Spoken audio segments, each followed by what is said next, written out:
Hi, everyone. So I'm Barbara. I'm from Brazil, and I'm the founder of Mesa. And it's my true belief, core belief, that work's supposed to be one of the greatest things in the world. And yet, I feel we've been doing it so wrong for the last decades that we lost all sense of connection, all sense of adventure, all sense of authorship. We became very disconnected from work. And when we try to fix it these days, this is more or less what we come up with.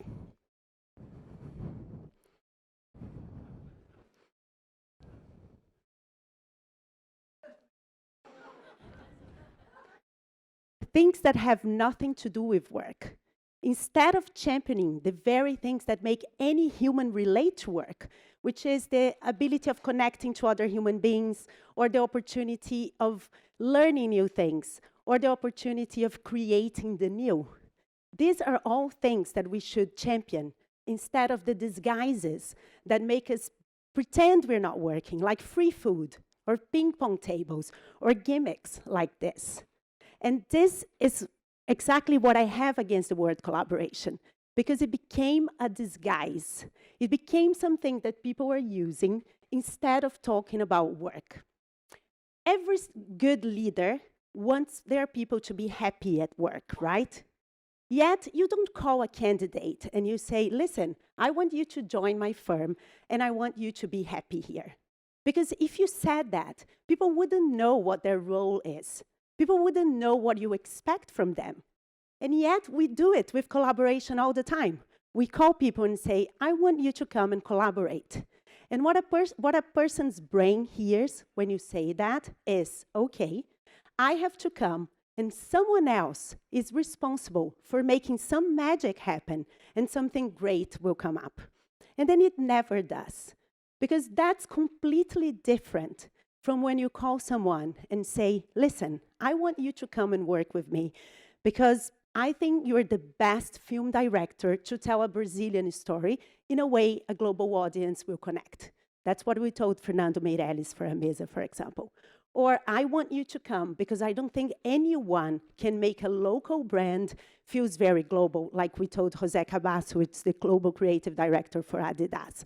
Or I want you to come because I don't think anyone in the world has managed to change financement of artistic projects like you did, which is what we told Perry Chain, the founder of Kickstarter. It's only when you give people a really specific task, when they know their responsibility, that you are able to achieve excellence. And I see over and over, Mesa is an extremely collaborative process. And yet, we never use the word collaboration. And I feel that if this is the most powerful, important tool I can give anyone working in the world of today, just take the word out of your vocabulary, because that will force you to understand why you need each person. So collaboration feels very much like happiness to me. The more you focus on it, the less you get of it. So what is it that you should be calling people to do? You should just be calling people to work. Because ultimately, to work is to create. And humans have a very profound desire to create things. If you call anyone and say, I will give you the opportunity to create the new, the energy that they will come is the exact energy that you want them to have as they are working for you. I don't think it's by chance or just a random fact that most religions that we've created in the world think of God as a creator. Humans have a very profound desire to feel this thing. This didn't exist, and now it exists.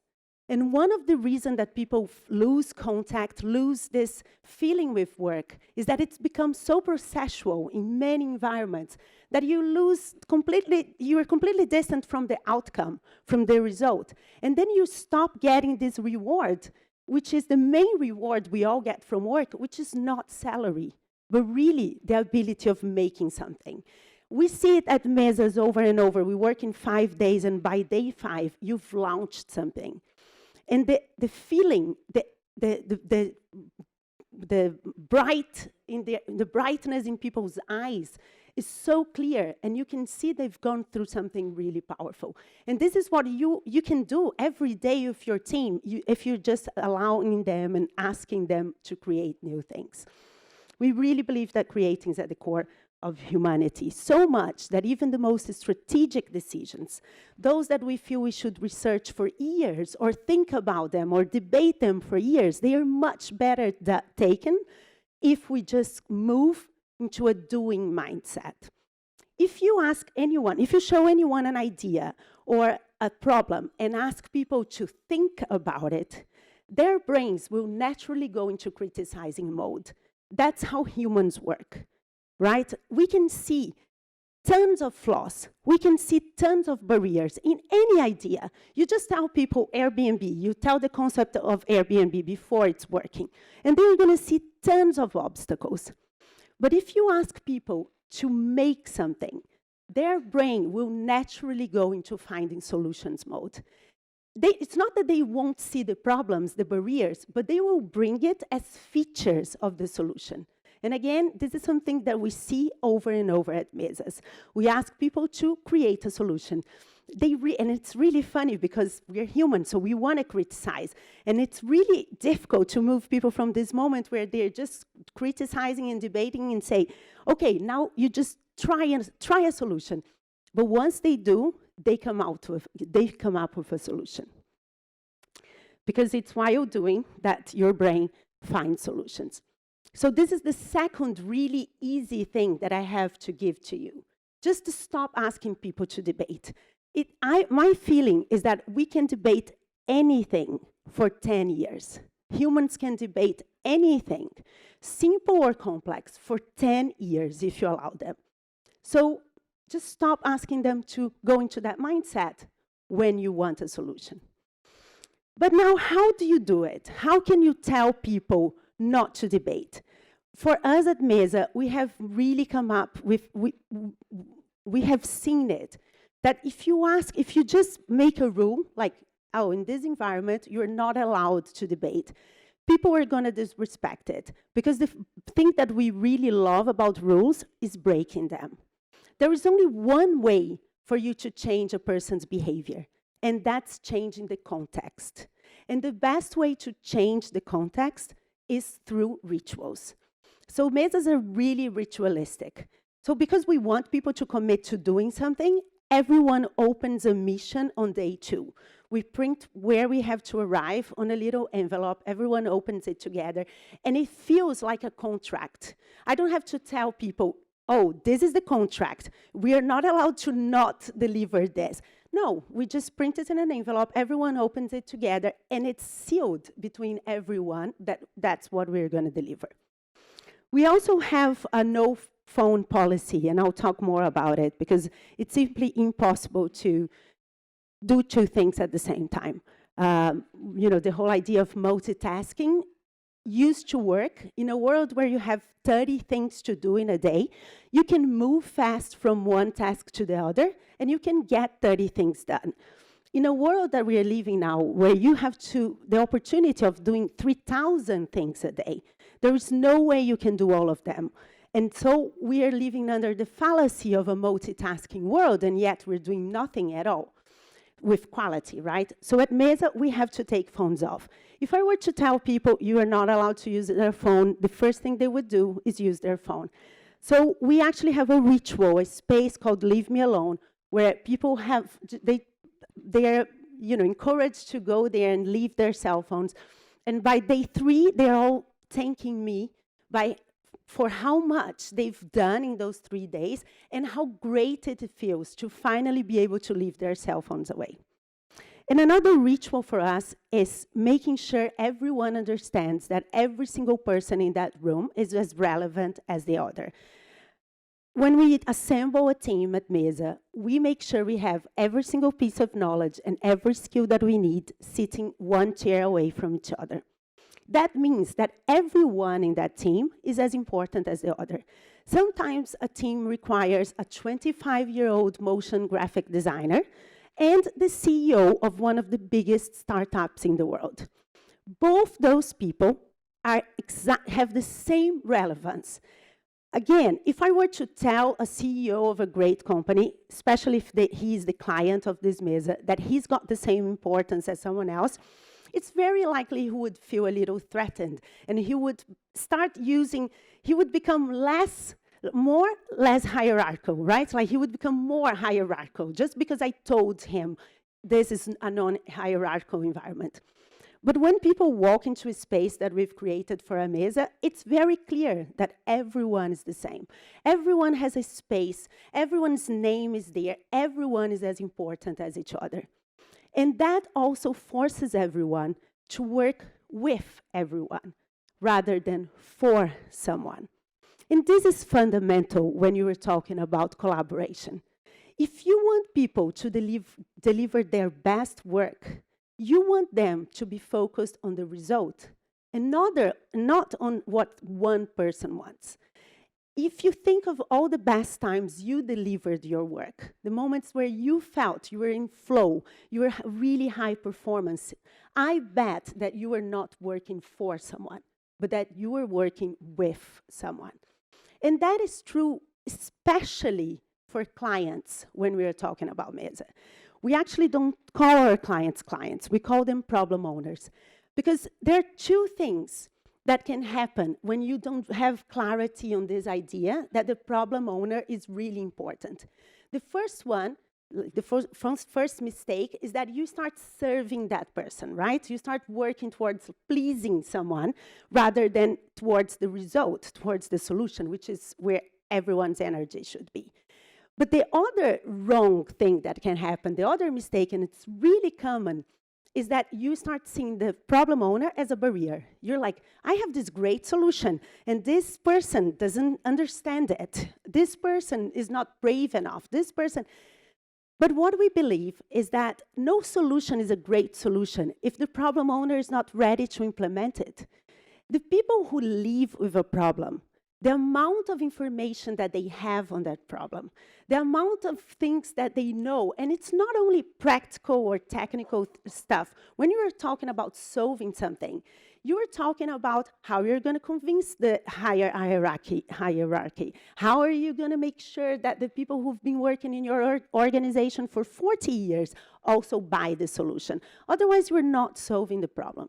So really understanding that the client, when we first started doing Mesa, for me, it was like so weird. I'm a journalist. My background is in journalism. It was so weird that some people sold services where they solved the problem for Coca-Cola without Coca-Cola. As a journalist, it was like, who knows more about Coca-Cola? Someone who just hired, even though if this person has worked with you for 10 years as a partner, who knows more about Coca-Cola? And as a journalist, it's just wrong that I wouldn't be able to access Coca-Cola's people. So we started bringing them, and again, every single piece of knowledge and every skill. This is what we would always have at Mesa. For our client, it's interesting because when I say I need the people from Coca-Cola or from Google or from Netflix, it means that they have to stop for 5 days and work with us, right? Rather than just brief us. And what I tell them is, yes, you have to stop and work with us. The era of outsourcing your problem to someone else is over. The idea that you can brief someone on everything that you know. The first time I saw a brief, it was a 3-page, amount of information where someone was saying that all they knew about that problem was on those 3 pages. And that's a fallacy. There is no way you can put, someone that lives with the problem, can put all the layers of information, all the insights that they have in 3 pages, not even in 4-hour meetings. And we see this over and over at Mesa. The person starts with a brief, right? Like what they think they know. Or this is on day 1, we make sure everyone tells us everything they know.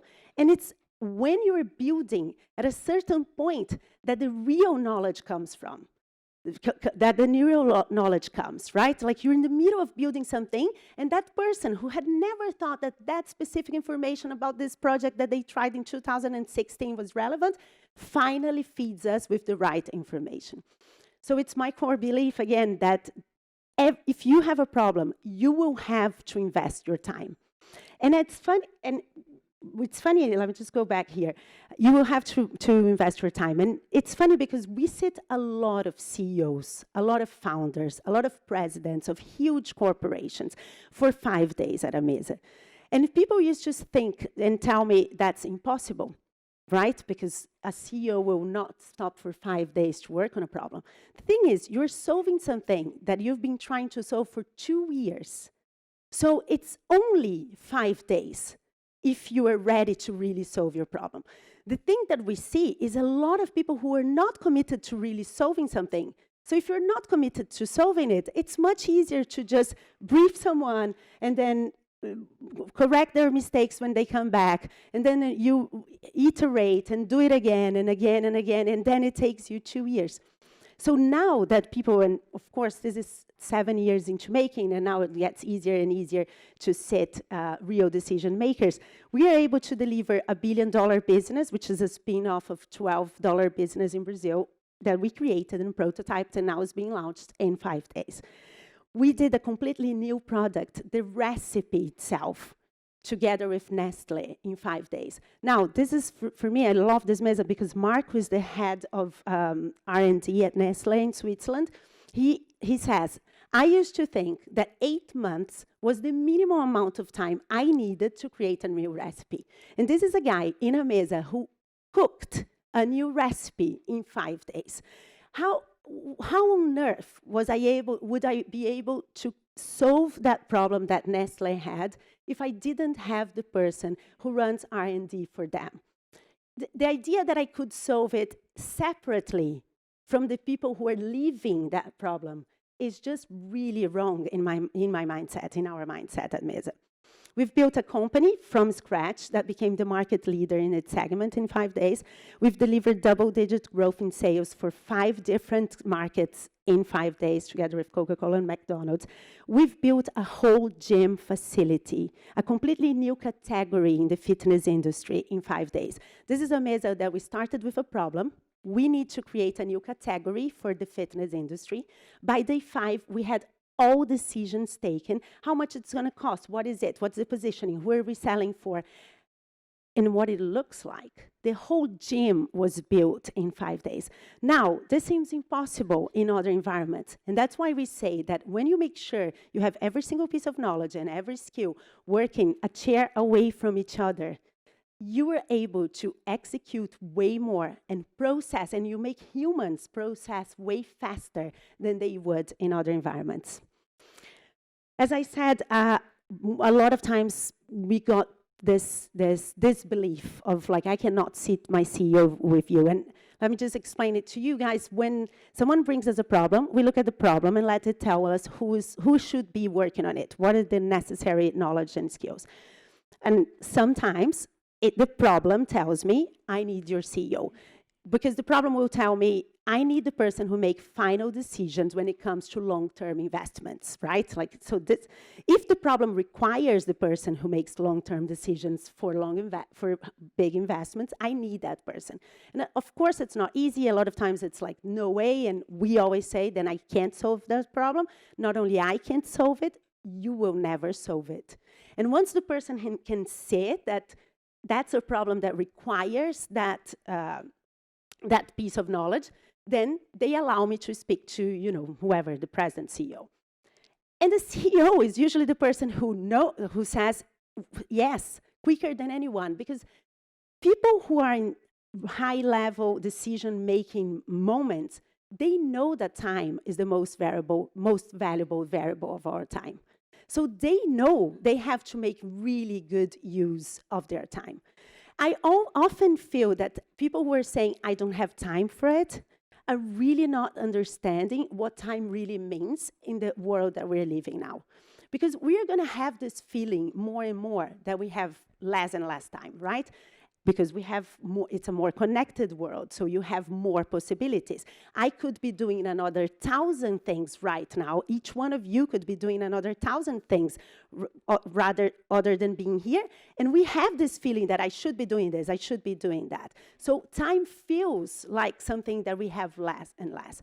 And so until what I see is that people who can't really tell themselves, because I have the feeling that I have less of it, I have to make the best use of it, they're not going to solve their problems. So it's what I believe is that being present, being able to really use the time that you have and learn, if you chose to be here and you are not here, then you're doing it wrong, because being present is going to be the #1 standout quality of the future.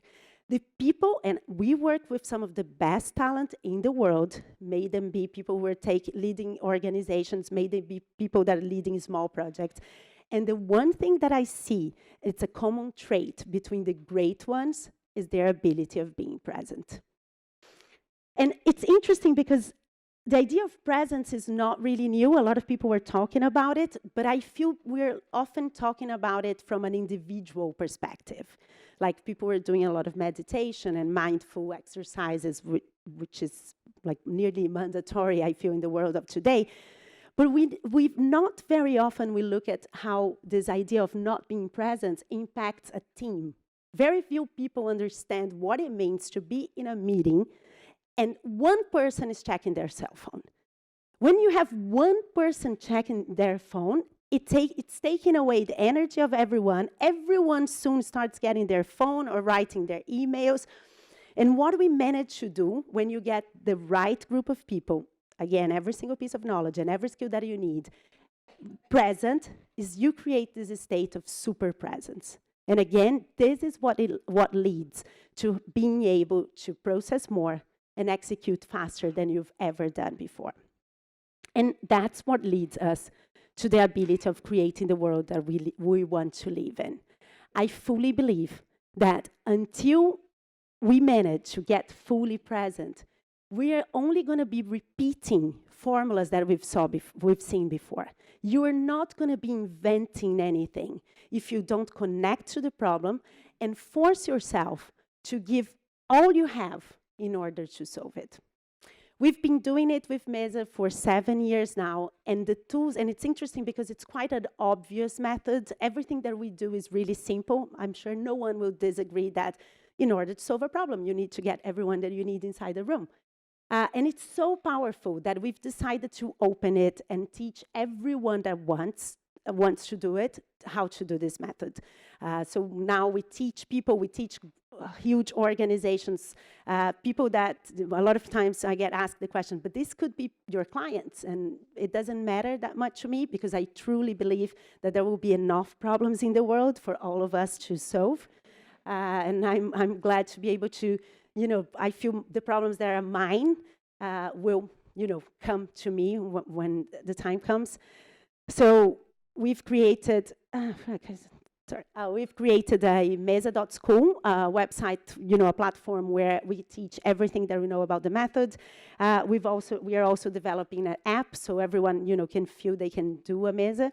And this afternoon at 3 o'clock, I'm going to be at Courtyard Room 2, and I'm going to be teaching the 3 most important tools that we use at Mesa, which is how to frame the problem, to then be able to understand how to turn it into something that people want to work with, and then finally how to assemble the right team.